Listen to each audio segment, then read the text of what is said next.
NDF markets में 50 से 60 billion dollar RBI की शॉर्ट पोजीशंस थी जो शायद रोल ओवर हो रही है। और ओवरऑल जितनी भी शॉर्ट पोजीशंस थी मार्केट में, आज सब पोजीशंस कटेगी और उस कारण से भी थोड़ा रुपए में प्रेशर बना हुआ है।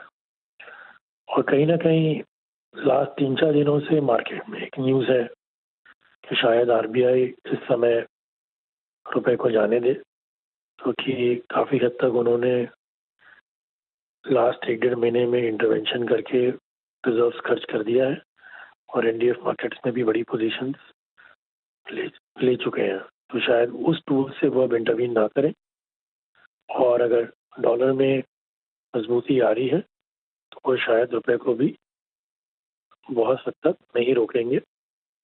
ये एक स्पेकुलेशन मार्केट में चल रही है। इस स्पेकुलेशन के कारण इंपोर्टर्स थोड़े से पैनिक मोड पे हैं और उन्होंने 85-10 पे काफ़ी खरीदारी की है। एक्सपोर्टर्स मार्केट में इस समय शॉर्ट पोजीशंस नहीं बना रहे हैं, डिस्पाइट द फैक्ट कि प्रीमियम्स थोड़े बढ़ गए हैं। वो वेट एंड वॉच मोड पे हैं और उस कारण से मंथ एंड पे रोल ओवर का भी प्रेशर मार्केट में बरकरार है।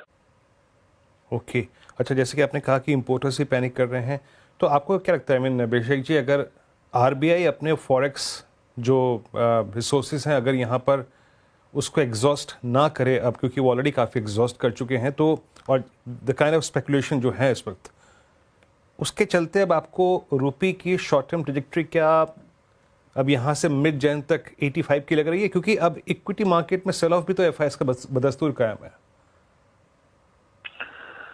मैं डूम्सडे प्रेडिक्शन नहीं करना चाहता, क्योंकि जो हमारी ब्रॉड पॉलिसी रही है इंडिया की, रिजर्व बैंक ऑफ इंडिया की, वो ये रही है कि रुपए को कैलिब्रेटेड डिप्रिसिएशन होने दो।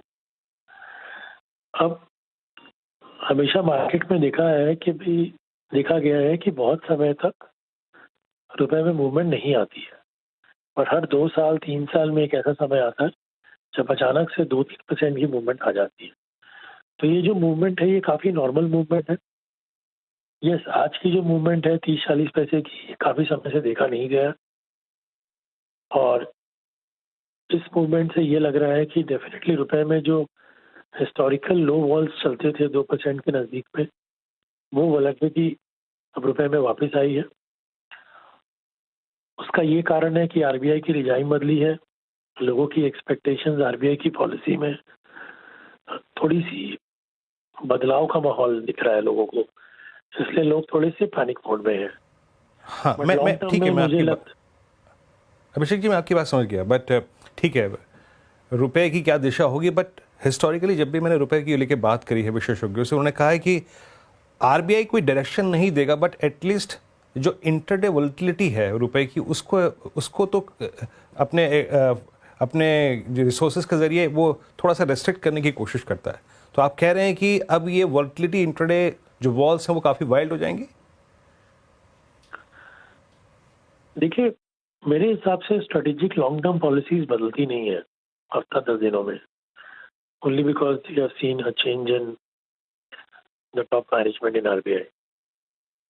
मुझे ऐसा लगता है जो उनकी ब्रॉड पॉलिसी है वो इंटैक्ट रहेगी, क्योंकि रुपया थोड़ा ओवर वैल्यूड था, वो ओवर वैल्यूएशन को करेक्ट करने दिया जा रहा है। But sooner or later once things subside in global markets, dollar की स्ट्रेंथ अगर कंट्रोल हो जाती है, इंडिया में आउटफ्लो थोड़ी सी कंट्रोल हो जाती है, तो मेरे ख्याल से it's the same story again. Walls will come down और रुपया वापस से एक range bound with a slight depreciation bias में आ जाएगा। ये समय सिर्फ ओवर वैल्यूएशन करेक्ट होने के कारण ये मंदी आ रही है। ओके अभिषेक जी, बहुत बहुत शुक्रिया, आपने समय निकाला और रुपये के इस major decline, intraday decline, all time low trajectory पे आपने बातचीत करी, बहुत बहुत शुक्रिया। तो रुपये आपके स्क्रीन पे इस वक्त इंट्राडे में it's almost 85.63 all time low trajectory. बात ये भी थी कि इंट्राडे में wild swing on the lower side.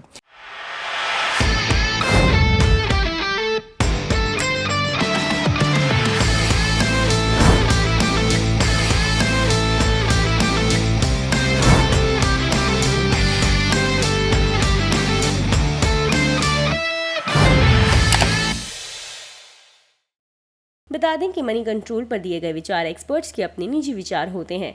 Website या मैनेजमेंट इसके लिए उत्तरदायी नहीं है। यूजर्स को मनी कंट्रोल की सलाह है कि कोई भी निवेश निर्णय लेने से पहले सर्टिफाइड एक्सपर्ट की सलाह लें।